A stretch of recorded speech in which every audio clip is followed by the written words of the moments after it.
bien déceler, je dirais, les faiblesses juridiques ou les limites juridiques. Cette professionnalisation nécessite de ce fait, de la part des autorités de contrôle, douane, police, justice, par exemple, une action concertée, et notamment, c'est un exemple qui a été relevé, avec le secteur bancaire, pour identifier les flux financiers générés par la fraude et leurs liens, assez souvent, avec le blanchiment d'argent. Un exemple, les sites Internet contrefacteurs sont systématiquement installés à l'étranger, les colis sont systématiquement envoyés par la poste, de façon justement à éviter et à contourner les structures juridiques existantes. Alors d'autres mots auraient pu bien sûr être relevés dans toutes ces interventions qui ont eu lieu hier: criminel organisé, responsabilisation, traçabilité, innovation bien sûr, mais ceux que j'ai mentionnés sont revenus de manière récurrente et systématique dans le diagnostic effectué par les conférenciers. Donc, deuxième partie, une fois que le diagnostic est posé, quels sont les remèdes, les solutions ou, je dirais, les actions qui sont efficaces et qui ont porté leurs fruits? Là aussi, je le décline en 5 mots: coopération, partenariat, sensibilisation, formation ou éducation, et adaptation. Coopération, vous n'en serez pas surpris, mais je dirais, le terme caracolait largement en tête dans les sondages, décliné, je dirais, à toutes les sauces, à la fois coopération entre les différentes autorités de contrôle au niveau national, police, douane, justice, etc., l'office de propriété intellectuelle, bien sûr, coopération entre États ou institutions internationales, coopération au niveau régional également entre États, mais surtout, et cela aussi c'est revenu périodiquement dans les différentes interventions, une coopération multisectorielle, c'est-à-dire les pouvoirs publics, douane, justice, police, mais également tous les opérateurs privés, le secteur bancaire, je l'ai mentionné, les titulaires de droits, cela va de soi, les sociétés d'e-commerce, les fournisseurs d'accès, et aussi, ça a été relevé à de nombreuses reprises, la nécessité de beaucoup plus impliquer les sociétés de consommateurs, et c'est là une tendance nouvelle et certainement un point qu'il conviendra de développer à l'avenir. Seul ce type de coopération entre les différents acteurs permettra de déboucher sur une meilleure coordination des actions et donc sur une meilleure efficacité des opérations de lutte contre la contrefaçon et la piraterie. Deuxième mot, aussi, je dirais, populaire parmi les orateurs que celui de coopération, le partenariat. Nous avons eu un certain nombre d'exemples qui nous ont été donnés, relativement positifs, mais là encore, une dominante s'est dégagée des discussions, la nécessité et l'efficacité des partenariats conclus entre secteur public et secteur privé, les fameux PPP, Public-Private Partnership. Et 3 principes ont été dégagés pour démontrer l'efficacité de ce type de partenariat.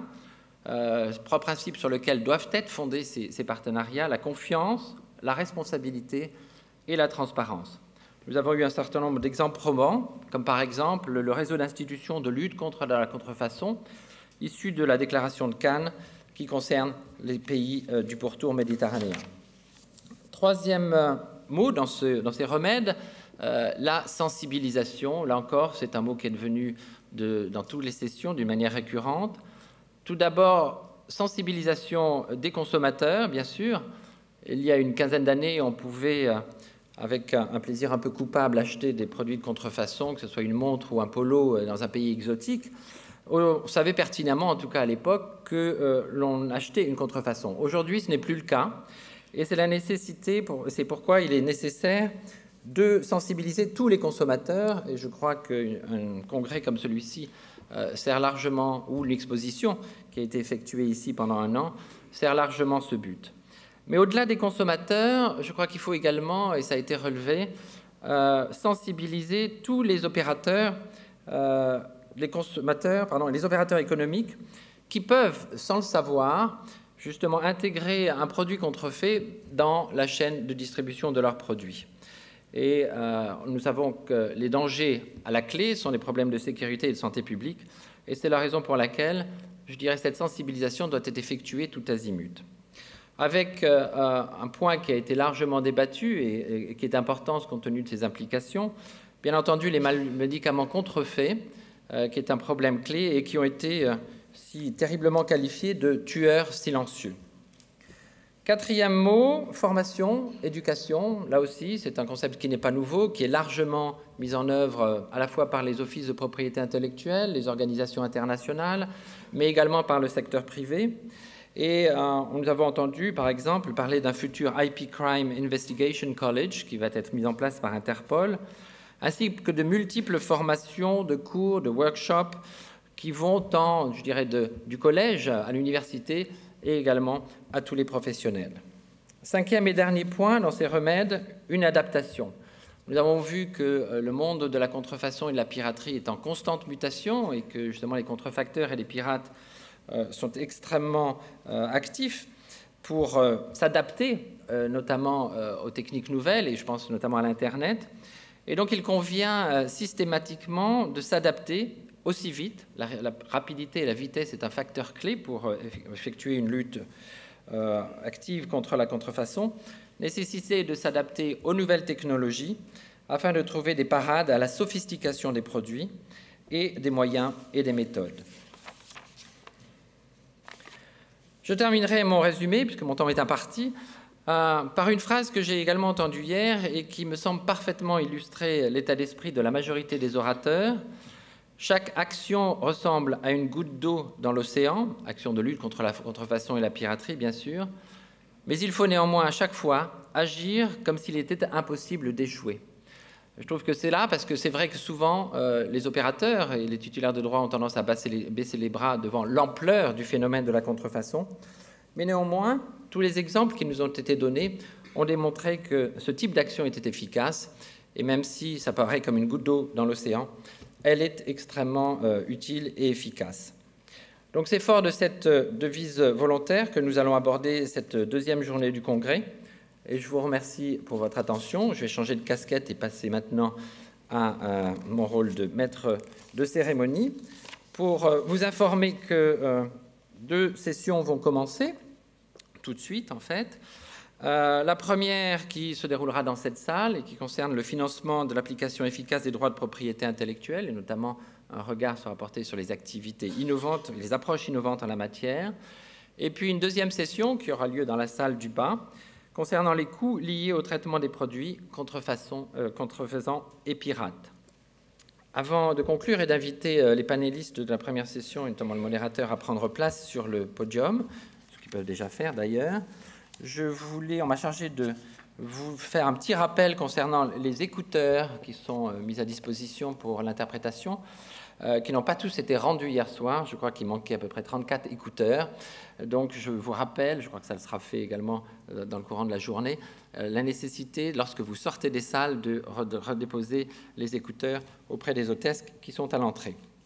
Donc les sessions de discussion vont commencer maintenant. Elles vont durer jusqu'à 10h30. Et j'invite les panélistes pour cette session sur le financement de l'application efficace des droits, et notamment son modérateur, Trevor Little, de prendre place sur le podium. Je vous remercie de votre attention.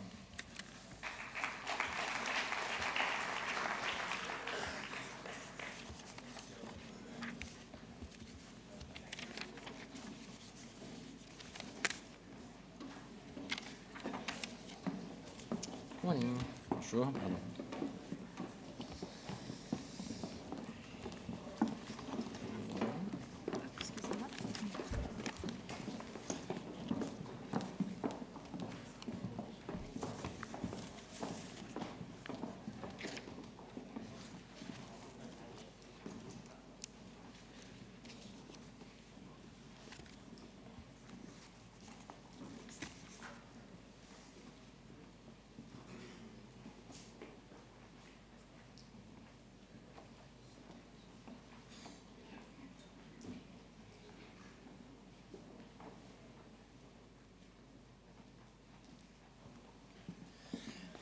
Bien, sans plus attendre, nous allons commencer cette session concernant le financement de l'application efficace des droits de propriété intellectuelle. Et pour ce faire, I will give the floor to Trevor Little, who is certainly very well known for all of you, since he is the managing editor of one of the key publications in the IP area, the World Trademark Review. Trevor, you have the floor.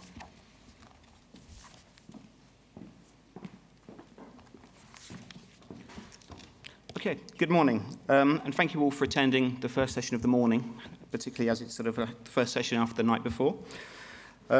This morning, we want to consider approaches for counteracting the increased financial constraints on the government resources dedicated to combating IP crimes, both on an international and a domestic level.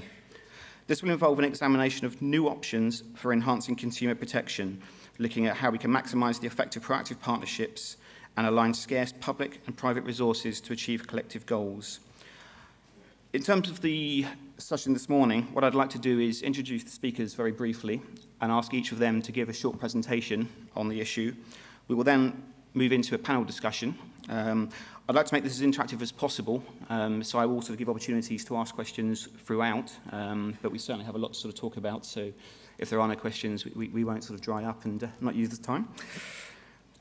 To briefly introduce the speakers, I prepared a slightly longer introduction, but I'm conscious that we're running a little late, so I will just sort of run through by sort of title, running from right to left as you look at the stage. First, we have Vinko Fodic, who is head of the Unit of Controls and Sanctions in the Public Security Division of Chile's Department of the Interior. To Vinko's right, we have Tatiana Gerasimova, the first Deputy Chief of the Investigative Committee at the Ministry of Internal Affairs in Russia. Andrea Sharin is Deputy Chief of the Computer Crime and Intellectual Property Section, Criminal Division at the United States Department of Justice. John Newton is the IP Rights Programme Manager for Interpol, and on John's right is Professor Michael Blakeney, Director of the Australian Global Studies Research Centre. And finally, Jacques Franquet is Director of the International Institute Against Counterfeit Medicines and is Security Vice President Corporate for Sanofi Aventis in France. To start the session, I'd like to ask Vinko to come up and make his presentation.